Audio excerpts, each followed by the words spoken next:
Good afternoon, everyone. Good afternoon and welcome. What a wonderful, wonderful crowd. And welcome to this year's Distinguished Faculty Lecture.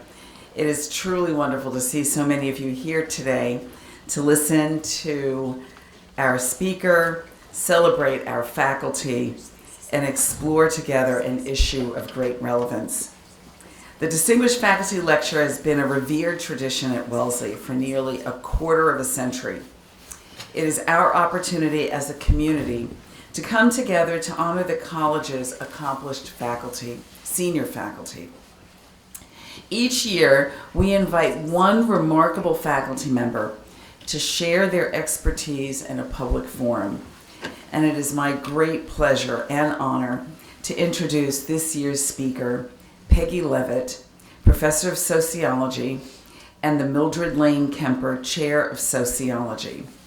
The title of her lecture is Move Over, Mona Lisa, Reimagining What We Read, Look At, and Learn. Professor Levitt is a distinguished scholar, faculty leader, and masterful teacher. Her current research examines cultural and intellectual inequality and transnational efforts to provide social welfare across borders. Over decades at Wellesley, she has educated generations of students about the deep sociological implications of our most important cultural and educational institutions, such as museums and educational institutions, such as libraries and schools.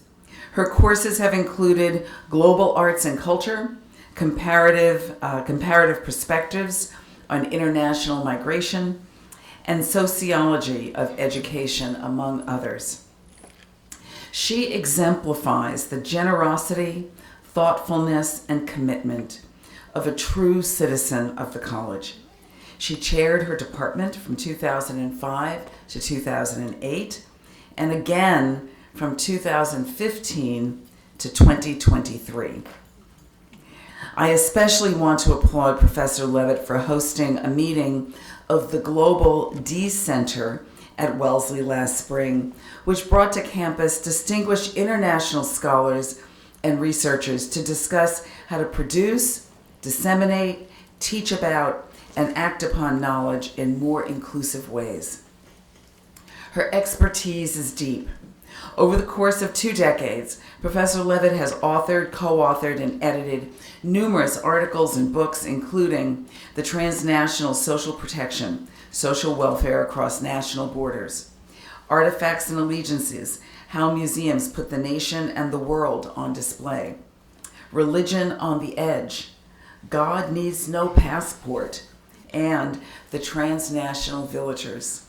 A forthcoming book, which shares the title of her lecture, will be published next year. She is truly an accomplished scholar and was recently honored with a Lifetime Achievement Award from the International Migration section of the American Sociological Association. Congratulations, Peggy.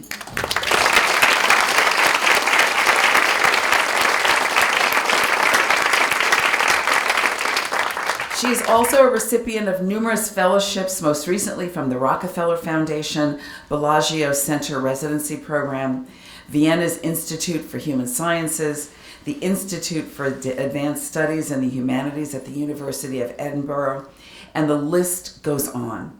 She holds honorary degrees from the University of Helsinki and Maastricht University. From 1998 to 2020, Professor Levitt co-directed the Transnational Studies Initiative and the Politics and Social Change Workshop at the Weatherhead Center for International Affairs at Harvard University and the Hauser Center for Nonprofit Organizations at Harvard's Kennedy School. As is by now abundantly clear, Professor Levitt is a globally engaged scholar whose work stretches beyond our campus. She has pushed the field of transnationalism forward and built a web of interlocutors and collaborators across the globe. And we are so proud to have her as part of this community and as a member of our faculty. Please join me in welcoming this year's Distinguished Faculty Lecturer, Professor Peggy Levitt.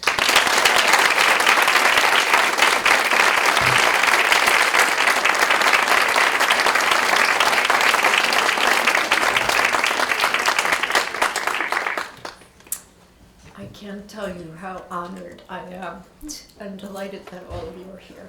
It means a lot to me. And so thank you. And thank you for all of you who are here in this room. And thank you for all those who are online. I'm very grateful for your presence. And I know I have something of a reputation around here as somebody who, if you want to spend time with me, you have to take a walk. And maybe I walk too fast.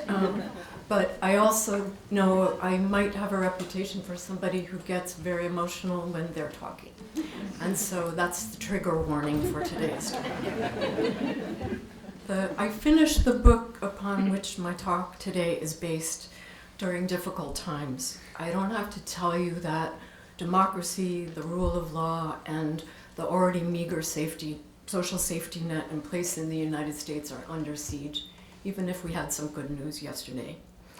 No one knows where this is going to lead, but what I do know is that the cruelty and short-sightedness of these actions for people living in the United States and around the world is shameful.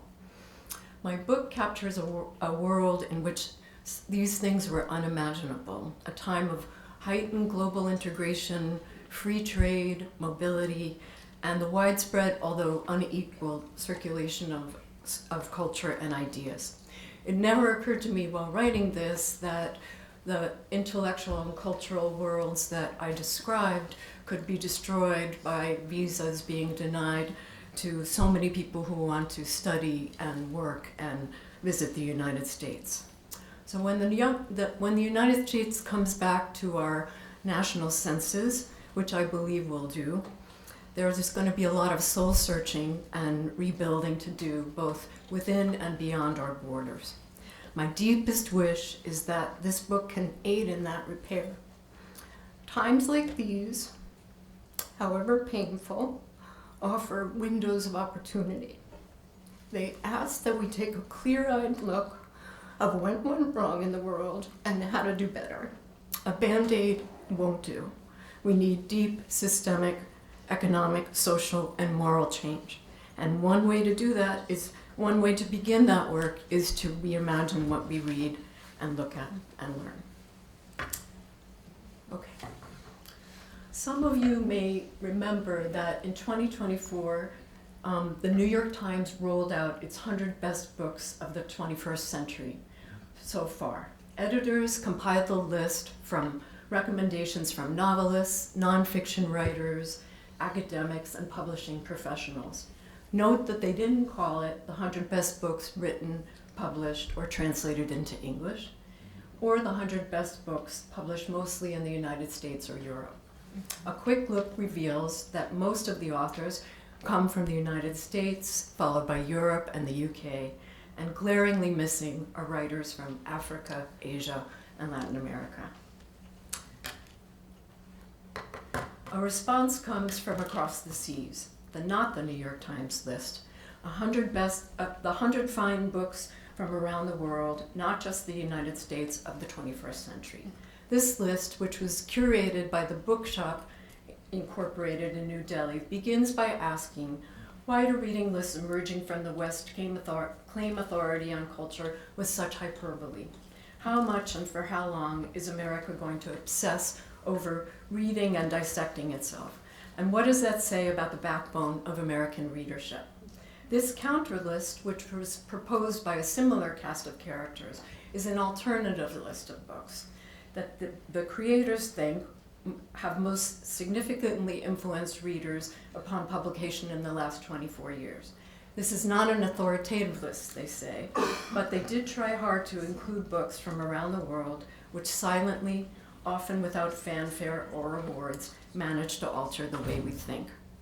Not the New York Times list is onto something, because what most English language publishers publish and what most English language readers read is extremely narrow. Only about 3% of all books that come out in the United States are books in translation, and fiction and poetry represent only about 1% of that corpus. The same can be true about the global art world. Although numerous biennials and art fairs are now held across the global South, most artists working from those regions receive far less critical acclaim than their peers living in the global North. And as you all know, similar power imbalances characterize the academic world. Many of what are considered, or what have been considered, the world's most prestigious universities, where these books and artworks are studied, are located in North America and Europe. Scholars rightfully bemoan that the non-West is still judged according to the West.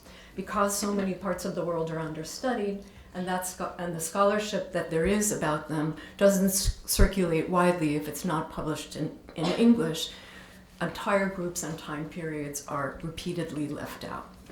That's why even in this moment of heightened nationalism, anti-immigrant sentiment, and pushback against DEI, calls to globalize, decolonize, diversify, and decenter museums, universities, and libraries around the world are still loud and clear. They argue that a broader range of content created by a broader range of people from all parts of the world need to make it into the world's cultural and intellectual institutions, not to displace the Mona Lisa altogether, but to make room for underrepresented voices. So how come, if so many people agree that big change is needed, is change so slow? The answer is the inequality pipeline. This is the multiple nodes of that artists and writers and thinkers need to pass through for their work to circulate widely. The pipeline begins when a child in North America or Europe is surrounded by art supplies, while a child in another part of the world is surrounded by very few. It continues when a work by an author who writes in a European language gets translated and circulates widely, while her peer writing in Arabic or Hindi is only read by people back home. Or when an artist in New York gets picked up by a gallery, while her counterpart in Latin America or the Middle East does not.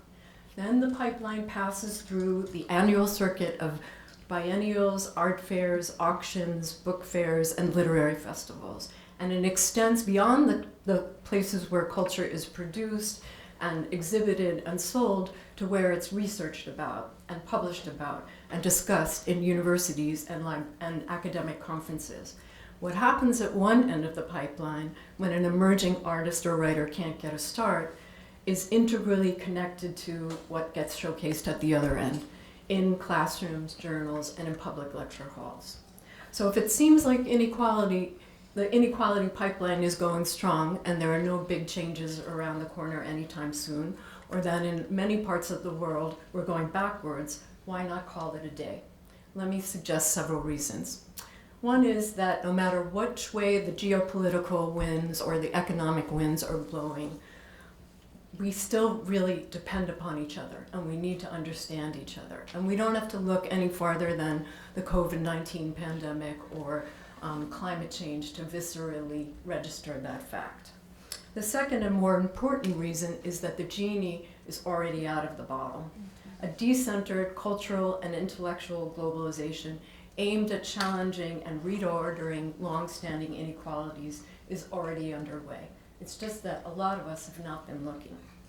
Most strategies for addressing global cultural and intellectual inequality focus on allowing a more diverse group of creators and creations in. The traditional centers of power, like London or Paris or New York, can stay the same, stay in place. They just need to showcase a broader range of people and work. These are important steps forward. And in fact, a lot of the people I spoke with while writing this book would be delighted to see the work that they make or represent to travel to Europe or North America. When I asked modern and contemporary museum art professionals which museums they most wanted to emulate, I bet you can guess that they almost all said the Tate Modern in London and the Museum of Modern Art in New York City. When I asked university administrators which institutions they looked to as role models, I'm sorry to say that they did not say our illustrious university, our illustrious college. They said Harvard University. So these folks are interested in soft reform. They want to transform existing centers of power by making them more accessible to a wider range of producers and audiences. They want a scale shift. In other words, to move up to a higher rung in the global cultural hierarchy as it's currently structured, opening it up just enough so they can enter it and recenter it, albeit with themselves included. Fighting back against the neoliberalization of the cultural and academic worlds, or fundamentally reordering them in more equitable ways, is not on their agenda. But there's another type of decentered cultural globalization in motion that disrupts the pipeline in more fundamental ways. In fact, it has a long, sometimes forgotten history, which builds on efforts like the non-aligned, the Third World, or negritude movements that brought together leaders and cultural creators and thinkers in aspiringly or newly independent countries across the global South to chart their own independent political, economic, and cultural paths. Decentered cultural globalization takes two forms.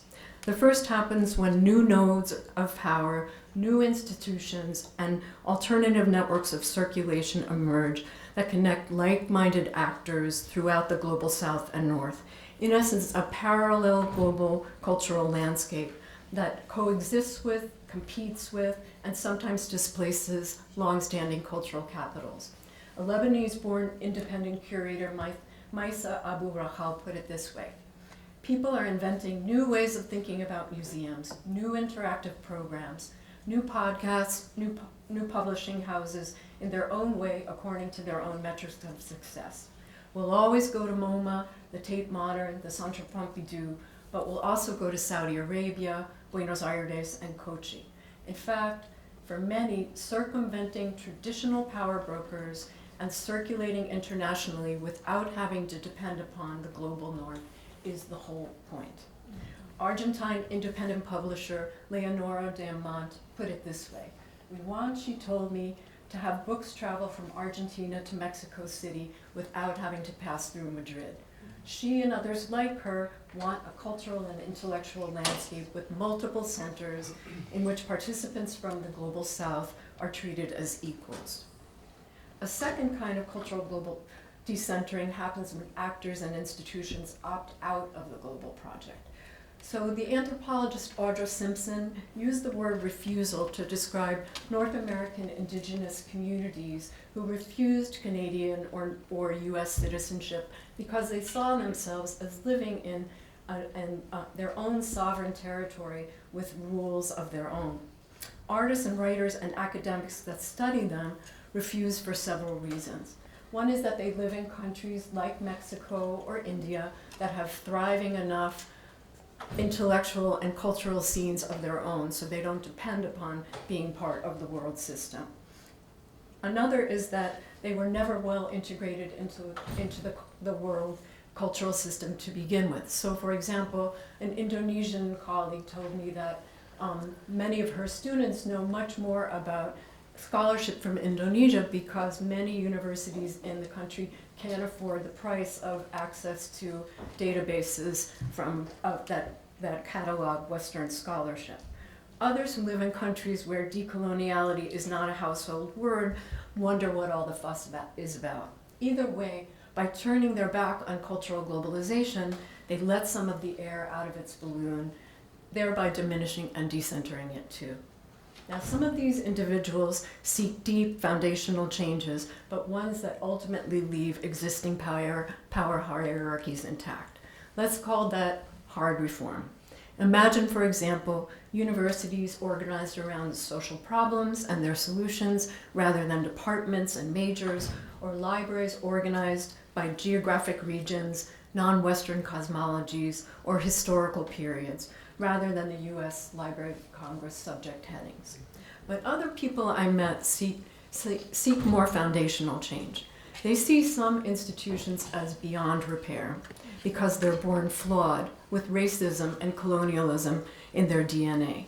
They call for a total starting from scratch, or what the gesturing towards a decolonial future collective calls hospicing, helping institutions die a slow death because they can't be saved, and then replacing them with newly created spaces based on different values that don't repeat the same mistakes. This starting over can change the cultural and intellectual worlds in unexpected, not yet imagined ways. An unlearning that gives rise to new sites of teaching and mastery outside traditional classrooms, and unlearning or what we might call ununiversities, new spaces for displaying and engaging with art or unmuseums, and new strategies for caring for, organizing, and sharing literature and scholarship, or unlibraries and unarchives. These might be organized according to non-Western epistemologies and ontologies, nurture physical, emotional, and spiritual skills as well as intellectual ones, or foster a culture of collective research, analysis, and writing in contrast to our current individualistic one. But buyer beware. These might also be organized, as the world is witnessing now, according to authoritarian, white supremacist, patriarchal, and heteronormative values, designed to put even more power in the hands of a very few. I want to be crystal clear. That's not the kind of beyond reforms that I have in mind. Now, few of the change makers I met while writing this book think or even want places like Art Basel or the Frankfurt Book Fair to close up shop anytime soon. They're not saying to remove the Mona Lisa from the walls of the Louvre, but to move her over so that there's enough room for others. They understand that decentering involves trade-offs and that the solutions sometimes reconfigure and even create new problems.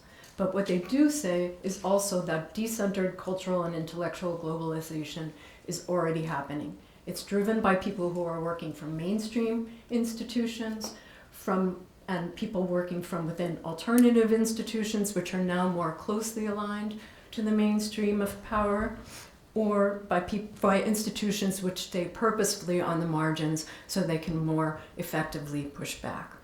So in the rest of my talk, I want to share with you a little bit more about how the inequality pipeline works, how it's being disrupted from my 3 country cases, Argentina, Lebanon, and South Korea.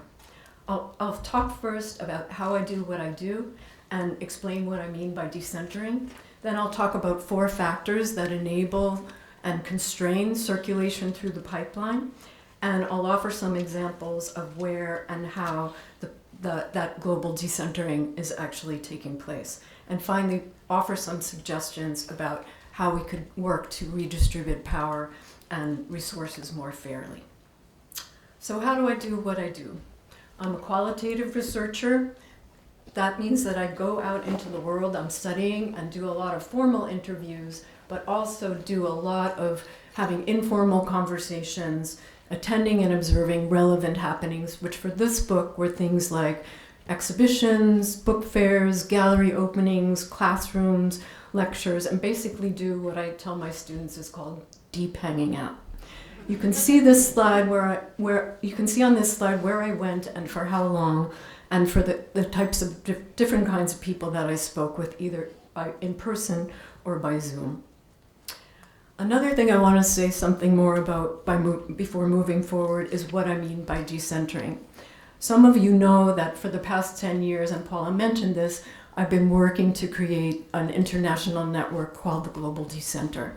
And in fact, we received very generous support from the Wagner Centers to hold a meeting here last March.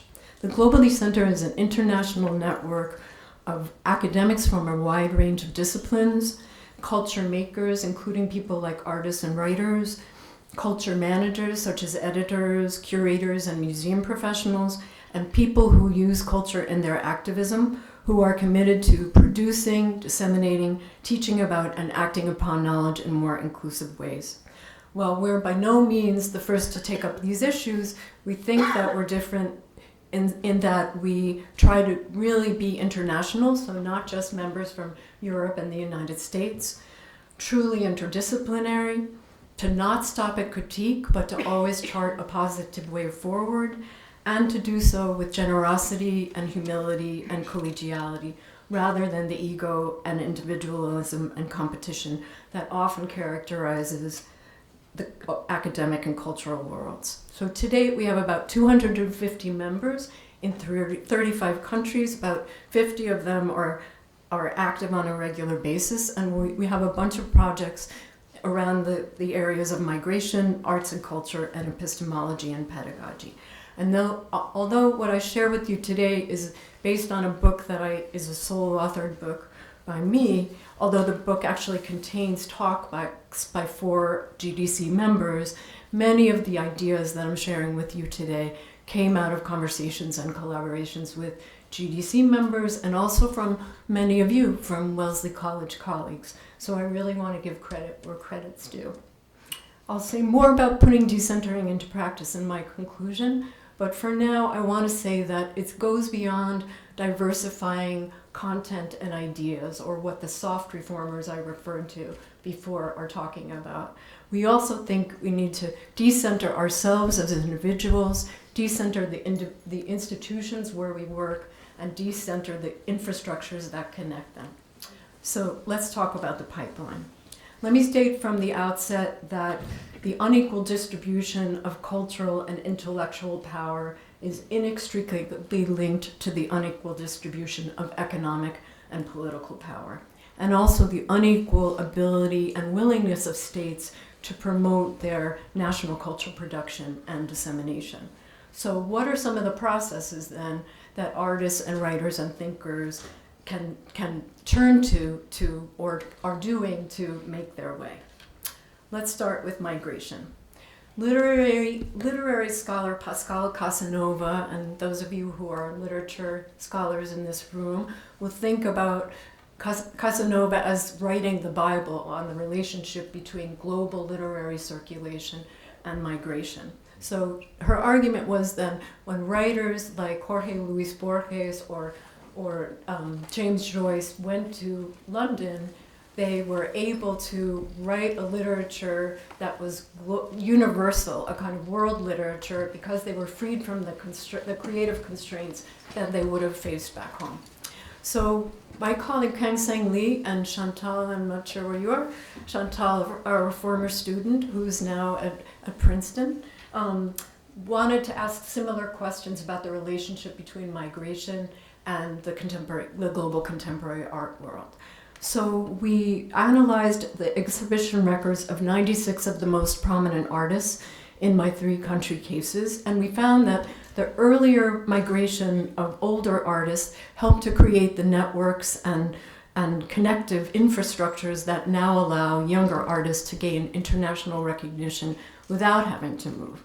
And for example, it takes much less time for work by younger artists to reach a wider range of new destinations than their older counterparts, even when they've participated in fewer exhibitions. The destinations outside of Europe and North America to which artworks traveled also expanded for each group over time, as this slide shows. Now, when so many people and so many types of artistic and literary works are circulating to such a diverse group of destinations, there's a lot of bridge building that needs to happen. In an earlier project, our former colleague Sally Mary and I called this vernacularization. We were trying to describe something that went beyond just communication or translation to make something understandable, appropriate, and usable in a different context. So vernacularizers frame and explain so that consumers can consume what artists and writers produce. Now, it turns out that lots of different kinds of people act as vernacularizers: artists, writers, curators, editors, and cultural policymakers. And 2 kinds are particularly important for my story. The first are diasporic vernacularizers. So these are people who live and work outside their countries of origin, but still maintain connections to them. So they have feet in both worlds, and their comparative advantage is that they're able to explain things and talk about things in ways that are understandable and appropriate for both.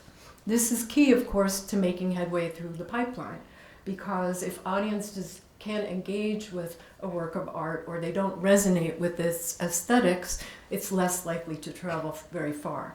So sharing a common ethnicity or nationality or belonging to the same generation is the fertile soil from which that understanding can grow.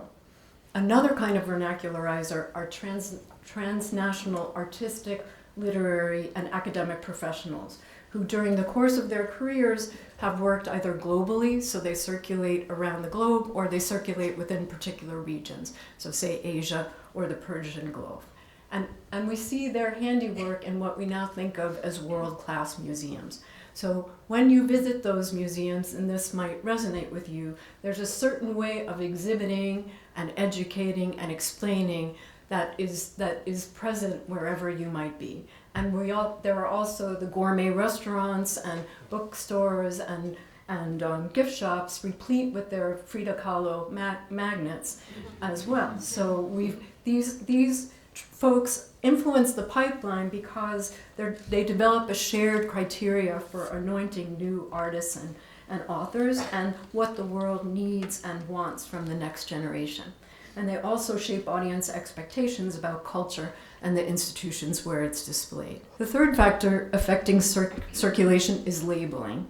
Now, in his book, Ascent to Glory, the sociologist Alvaro Santana Acuna tells a story about magical realism and how that label helped catalyze the Latin American literary boom. So it made Latin American literature into a neat category that could be easily marketed and recognized by global audiences and created what became a well-worn pathway through which subsequent literature would travel. The power of labels came up a lot in my conversations, and everyone seemed to understand what was at stake. People are labeled themselves or they're labeled by others based on their geography, the genre, the identity, or ideology. And being included in a well-worn category makes an artist or writer visible to prospective audiences. But once a creator or a creation is labeled in a particular way, it's a hard habit to shake. A lot of audiences still expect someone to be creating artworks or writing in a particular way and stick with what they've always done. Let me give one quick example from the Korean case that shows that speaks to the power of labels. In the mid-1960s, there was a group of artists working in making monochrome works. And they were kind of working in relative obscurity, sometimes having shows throughout Asia until the early 2000s when a kind of perfect storm took place. And that was when Professor Joan Key published Contemporary Korean Art, Dansekwa and the Urgency of Method, which was the first English language account of this movement, and it made a compelling case that monochrome works made in Korea were different than monochrome works made in China and Japan. So two major shows followed in Seoul and in Los Angeles, curated by Professor Key, and then several major institutions went on to buy Dansekwa works, the Guggenheim Museum, the Museum of Modern Art in New York, and M+ in Hong Kong. So individual collectors soon followed suit, and the prices for Dansekwa work skyrocket. I've never seen, said prominent art advisor Alan Schwartzman, this amount of widening interest in a particular circle of non-contemporary artists in historical materials before. So while most prominent Korean contemporary artists aren't creating art in the Dansekwa tradition, the aesthetic label brought attention to the geographic label. And the art world became, this is along with the Korean wave and all the Korean K-pop and K-novellas and all that, but the aesthetic label brought attention to a geographic one. The art world became interested in all things Korean, and Korean artists were more than willing to create accordingly. And finally, there's a recipe. What an art or literary world needs to be about for it to travel widely. One piece is universality with a local flair. Globalization makes readers yearn for something exotic that's not their own, but something that they could relate to. Juan Ignacio Boedo, who's the general director of Penguin Random House in Argentina, told me. He believes that Argentine writer Selva Amada has become an international literary star because she writes not about urban spaces, but about small towns, local color, and feminist topics that for him draw on traditions from other peripheries like the southern US or crime novels. Writers also get a boost when they're compared favorably to well-known English language writers as a kind of seal of approval. So Stephen King came up many times as the measure against which mystery writers' marks were taken. The Argentine writer Mariana Enriquez's book travels so widely, according to Boido, because she does Stephen King in impoverished Latin America.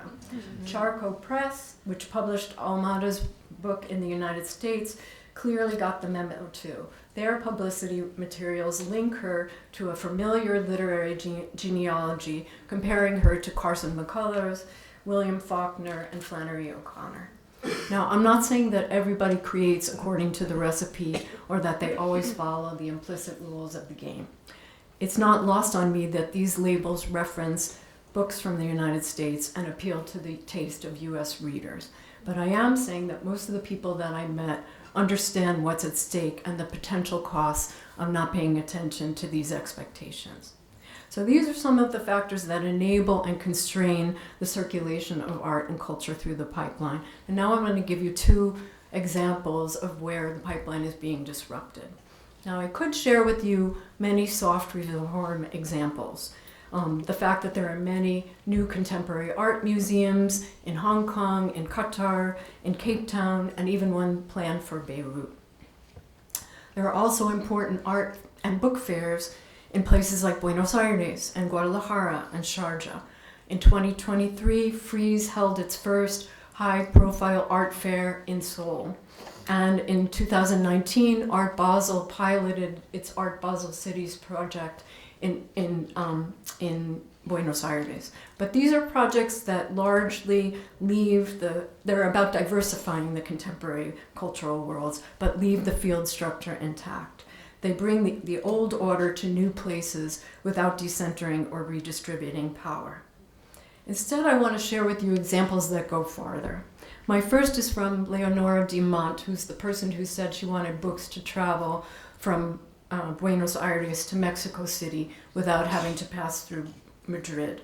She's the editorial director of Eterna Cadencia, which is one of a rather large number of independent presses that are thriving in Buenos Aires, despite the country's constant economic up and downs. For the last 30 years, she said, big publishers in Spain have controlled what we read in Latin America. Many Latin American authors still see the only road to international success as passing through Spain. In fact, they often need to become known in Spain before they're discovered in their own countries. This is a colonial model, which she wants to break by connecting people within Latin America.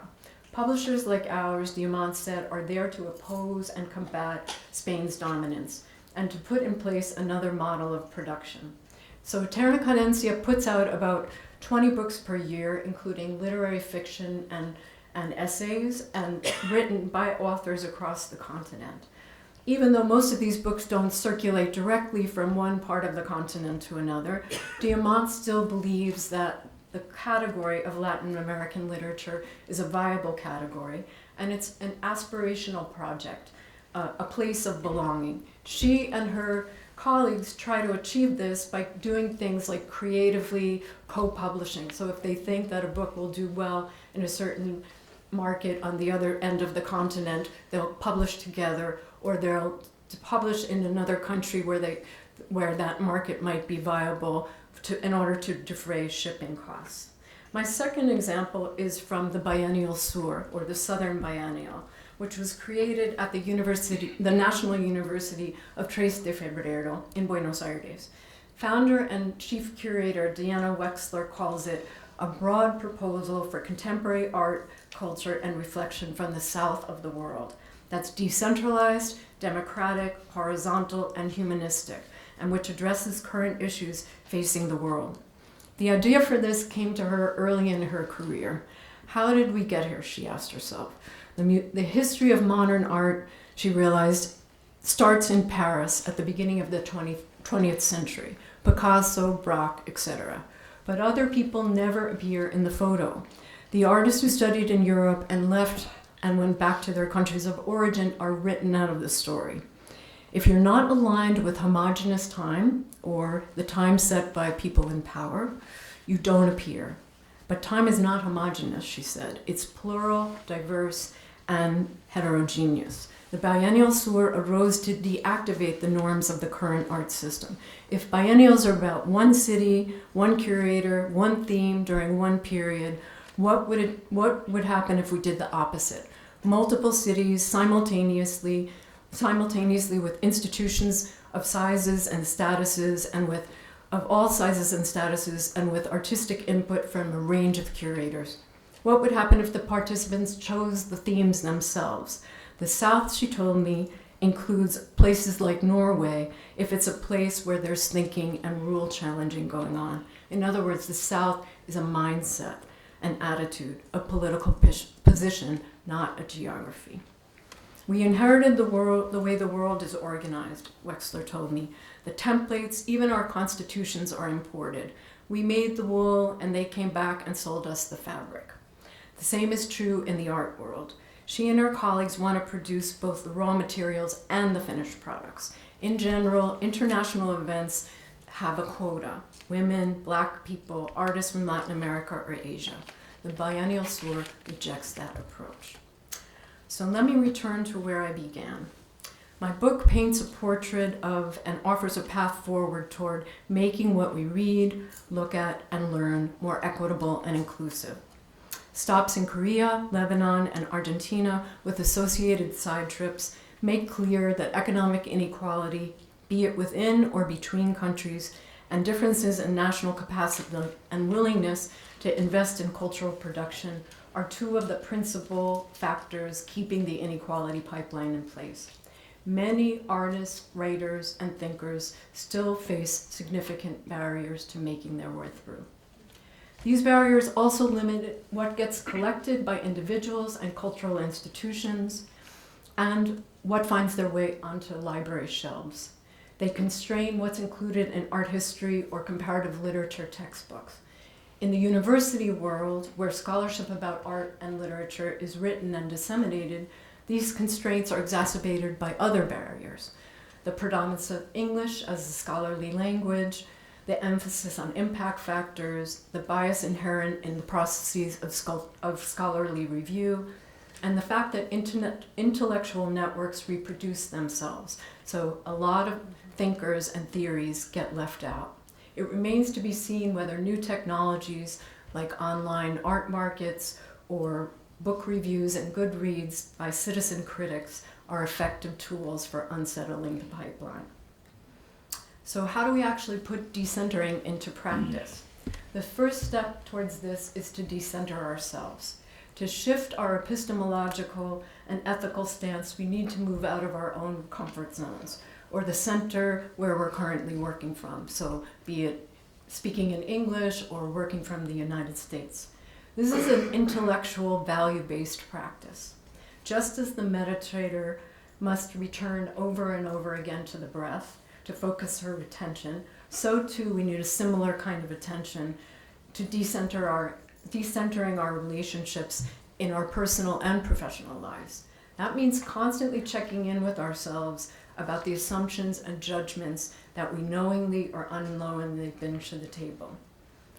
It means being aware about how our default categories and status shape how we show up in both positive and negative ways, and thinking purposely about what our appropriate roles should be, which is going to be different at different stages in our careers. I'm just going to take a sip of this. Only when we do that, I have to get that out of the picture. Only when we do that can we enter into any relationship with beginner's mind, listening and looking with fresh and hopefully more constructive eyes and ears. Wherever we gather, those in the room should feel respected, welcomed, and empowered to be welcome to speak no matter where they're from and what their status is. We're all teachers and learners. This work is never done. We keep unlearning, trying, failing, and starting again, and eventually getting better at waking up when we're asleep at the metaphorical wheel. Truly decentering ideas requires a similar kind of mindfulness. As I've already said, a lot of the efforts to create knowledge and culture in more inclusive ways stop at incorporating more materials by a wider range of actors. All too often, it's the same historical or contemporary figure. Latin America and Africa is now covered when this person is included and the box is checked. Decentering requires that we ask a prior set of questions about how that expanded roster got there to begin with, and to what extent they now reify rather than disrupt the pipeline. Often these individuals become the go-to people because of the social networks they built while studying and working and consulting abroad. So we need to understand how this restricted set of contexts is kind of getting in our way or not helping us move towards as much change, more change, and making it possible. The same internal class hierarchies that exist within nations that create inequality have their equivalent in the global ranking of countries themselves. So Argentina and Lebanon and Korea are well integrated into the world system, but they don't lead it, although we could talk about Korea as leading it. Launching a career from Buenos Aires, Beirut, or Seoul is not the same as trying to make it from Maputo or La Paz, nor do the heightened cultural fortunes of, say, South Africa necessarily trickle down to its neighbors. So teaching at a premier national university in the capital is not the same as teaching at a university in a branch campus in the provinces. So for true decentering to occur, the farthest corners of the world, which are the least well integrated into the global cultural and intellectual systems, have to be included too. We also need to create the conditions and the resources which will allow these newcomers to fully and successfully participate once they get there. The next step is decentering institutions, which is particularly challenging because institutions by their very nature resist change. In addition to featuring more diverse curricula, exhibiting a broader set of objects, or acquiring a wider range of materials for the archive, those who do the teaching and curating and collecting have to come from a more diverse set of experiences and be trained in a broader set of knowledges and tools. Those who run the institutions have to as well. For far-reaching institutional decentering to occur, this value-based soul-searching needs to dig deep, to not take for granted that Western centrism, individualism, capitalism, patriarchy, and heteronormativity will always rule the day. In the case of universities, these discussions demand that we take a hard look at what learning is for, which is a very different question than what educated people need to know. This requires clearly defining what the institution thinks the rights and responsibilities of global citizenship are, rather than hiding behind that term's uncanny ability to be a stand-in for a host of amorphous goals. There's also a fundamental tension between educating students for their own social mobility and reproducing their already upper-class status and teaching them to care about and take responsibility for the larger communities to which they belong. How to reconcile this needs to be discussed outside the walls of the philosophy classroom. Once that happens, a domino effect of institutional changes is possible. Is mastery confined to facts and figures, or should it be measured in terms of creativity, leadership, and emotional and spiritual competencies? Should evaluation always be externally driven, or can students set their own goals and expectations and grade themselves in ways that focus on their own process and growth rather than the outcome, as some of my colleagues in sociology have done? Now, funding is a major piece of this picture, and the picture is increasingly bleak. This is a matter of who decides what questions are worthy of researching to begin with, and the methods and theories that are considered valid in that research. Funders and philanthropists support work on the causes they care about according to their own timeframes, which is not always the same as what local researchers and activists would prioritize. Finally, we need to decenter infrastructures, the infrastructures that connect individuals and institutions by creating new pathways and ties that circumvent traditional power brokers. Drawing more attention to culture and ideas produced in Latin America and by Latinx communities in the United States or in Asia and by Asian Americans are not independent projects, but they're integrally linked. For the cultural and intellectual worlds to be truly global, this work has to be done from North America and Europe, as well as Latin America, the Middle East, and East Asia. It's a worldwide, no expiration date invitation and responsibility. We need, however, to proceed with great care, because former peripheries can just become like new centers. So when cities like Doha or Dubai or Abu Dhabi become new cultural and intellectual centers, they reproduce a lot of the same unequal power dynamics with fewer political freedoms. There's no guarantee that when other ways of understanding and being in the world gain traction, that they're used in a more equitable manner. We also need to acknowledge the possibility of and right of refusal, that not all knowledge systems and their producers wish to be included in an interconnected world system or to be the subject of knowledge produced by that system and that circulates within it. But even in these most difficult moments, I'm still holding out hope for fundamentally and boldly reimagining not just what we read and learn and look at, but social life in general, to make it more humane, fairer, and capable of feeding, healing, and sheltering everyone. I'm still betting on new spaces of learning, displaying, and organizing knowledge and culture, well, where all groups find their experiences represented. This is where. Let me take it. Let's have the courage to look clearly at the moral cost of living in a society that fails to provide for its most vulnerable members. Let's say out loud what our responsibilities are to our neighbors, community members, and co-nationals, and pledge to fulfill them. Let's not fall prey to what author and activist Naomi Klein calls a war against the imagination, to give in to cynicism and fatalism so that we can imagine a hopeful future. So in that spirit, I'm going to leave you with this. Tania Bruguera is a Cuban artist and activist based in the United States who, among other honors, received the Hyundai Commission to create a work for Tate Modern's Turbine Hall in 2019. This is a gigantic hall like the size of a factory. She wanted to make something with the community to transform audiences into active citizens. She worked with Tate Neighbors, which is a group of artists and activists and residents of all ages who live near the museum in what is now London's most populated Latin American community. When Tania asked Natalie Bell, a longtime activist and community member, for something that she was especially proud of, she brought up the example of Yusuf, who's a 17-year-old Syrian refugee who came to the UK with nothing and then went on to create an organization to help young people in Brighton.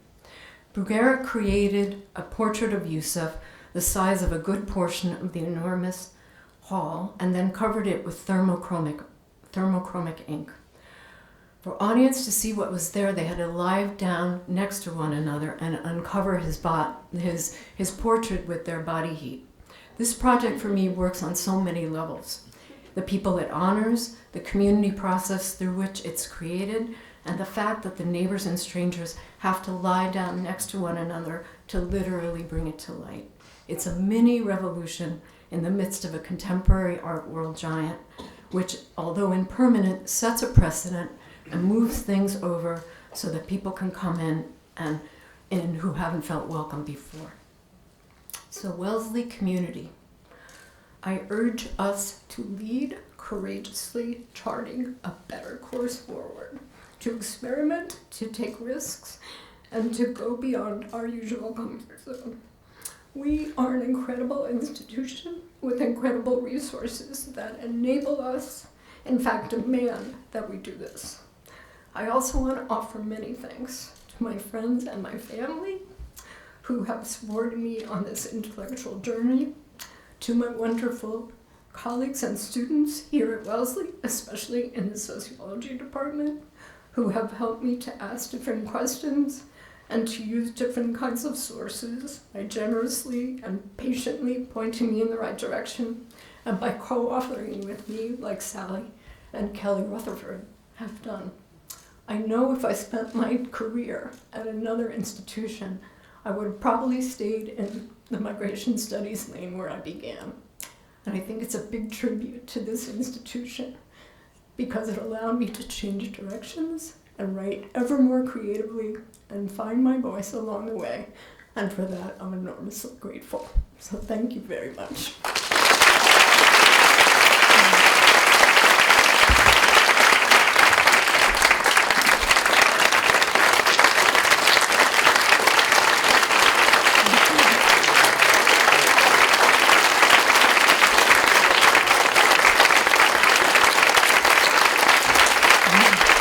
Thank you.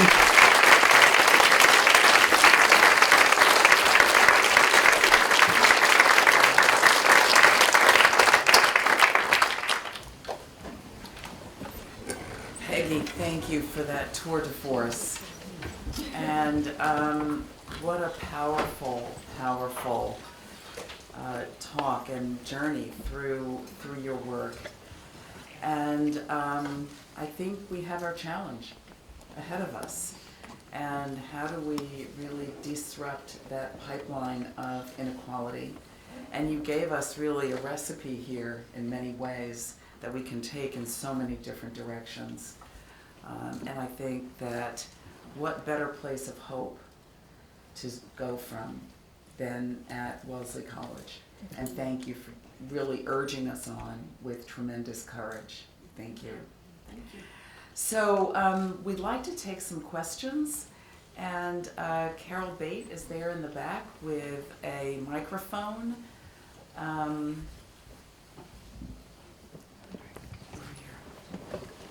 when you, if you can just introduce yourself, and if you're a student, what year.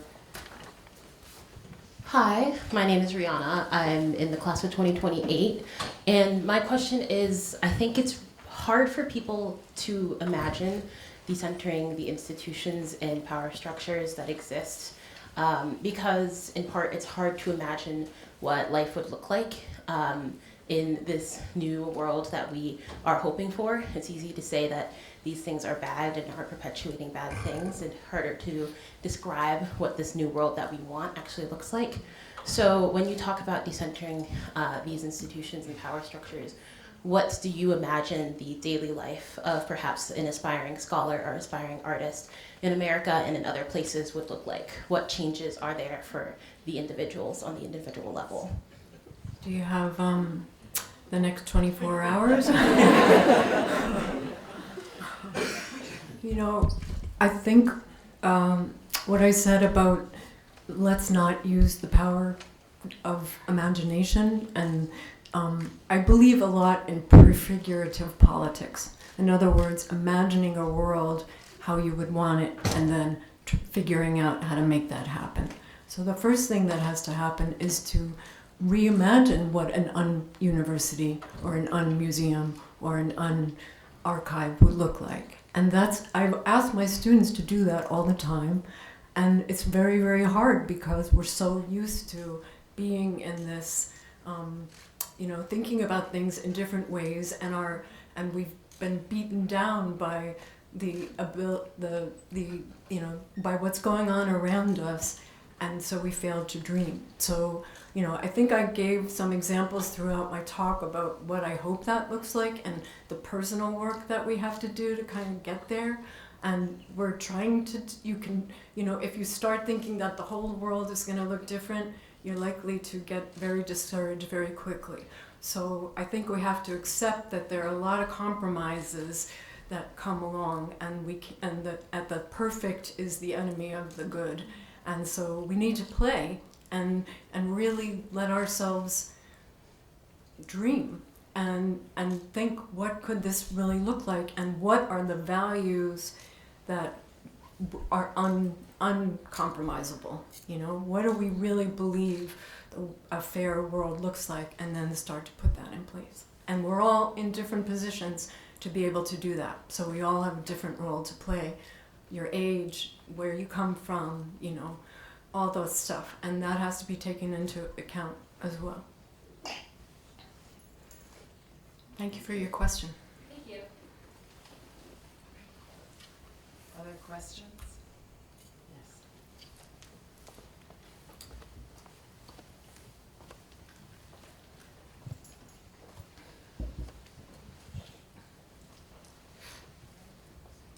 Thank you so much for this amazing talk. My name's Sonali. I'm a senior here at the college, and I was wondering if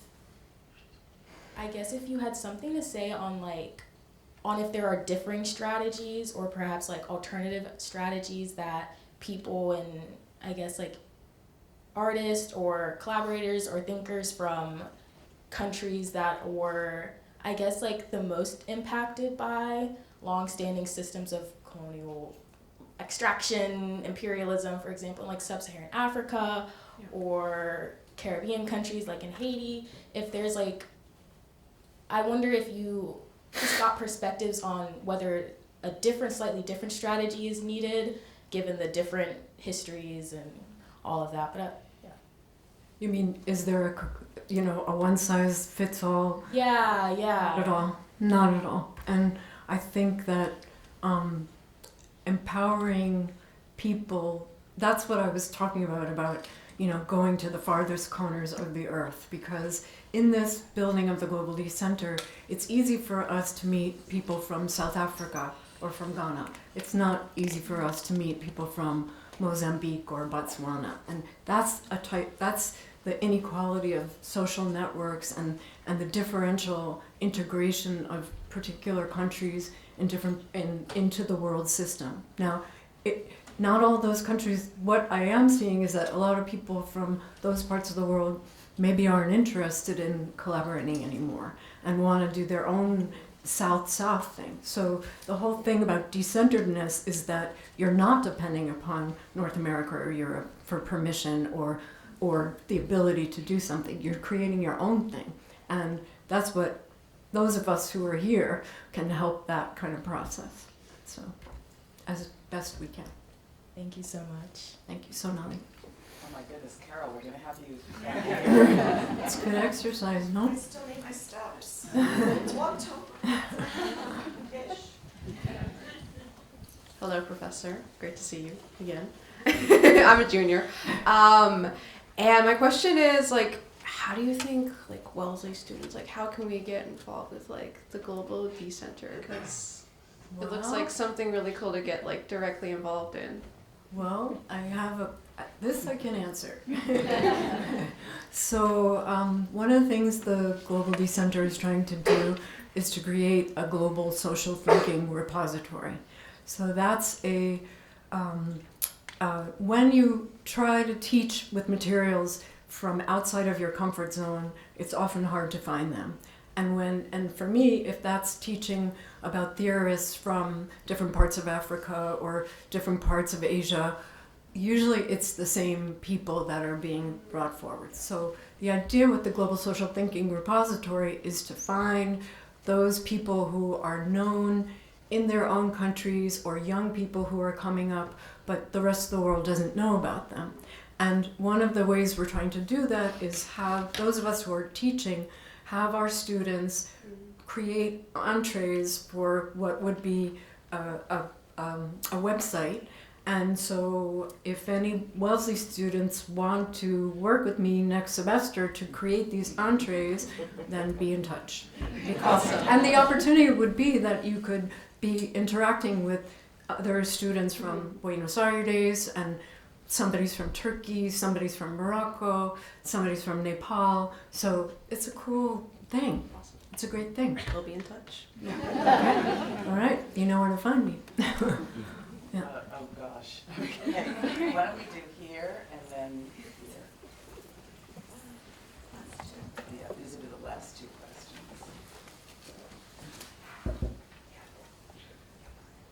Hi, thank you so much for this talk. Hi, Sylvia. Hi, I'm Sylvia. I'm from the class of 2028.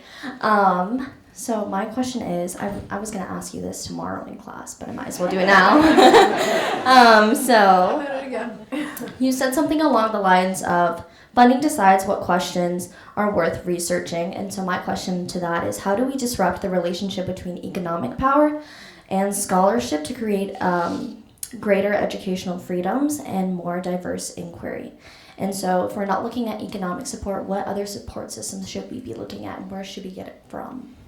Well, I mean, this is the $85 million question, right? Because everywhere I look, that's the first thing that I have to say. Like, this is about culture, this is about economic and unequal economic and political power, and the history of it, and the legacy of it, and the traces of it that still exist. So I'm a kind of person that kind of thinks from the bottom up and builds person to person. So I want to give you an example of this is an organization called the Arts Collaboratory, and that's a group of, it was funded by Dutch funders originally, but it's art organizations that are both art and political platforms around the world that they are an example of a South-South network, and they've started to renegotiate the relationship with their funders. So in other words, the funder always comes in, gives the money, you have to do my project, and you have to report on my time frame. And they made it that let's renegotiate that. Everybody who's in this room brings expertise and knowledge to the table. So you're bringing money, but we're bringing how we work with the community, and that should be equally valued. And they kind of got them to accept that for a minute. Then a new director came. But that to me is like one example I can give you of saying, wow, imagine that everybody's contribution to the conversation is equally valued, and people just bring different things. So that's one answer. Thank you. Small answer. And then our last question. Hi, I'm Perry. I'm a junior. I have a very related question. It seems that a lot of the funding in the art world is financed through the philanthropic donations of major corporations like Hyundai. And what do you see the role of philanthropy and these corporate donations being in decentering? Well, I mean, this is an example of where compromise is, we have to think about what trade-offs we're willing to accept, right? So when all of those fancy exhibits of artists from the global south are funded by big corporations whose values we might not agree upon, do we say we don't want their money, and then that those people whose work is finally getting showcased doesn't get showcased? I mean, this is everyone has to make their own decision about this kind of thing. But I think that we have to think about what kind of compromises, how far will we go, and how can we talk to corporations to try to get them on board. I mean, it's not, most corporations have agendas of self-interest, they're not necessarily, but when interests converge, and it's cool to be supporting the exhibition by the Global South artist, then you have some possibility about things happening. And then you have to ask yourself if you're willing to live with that.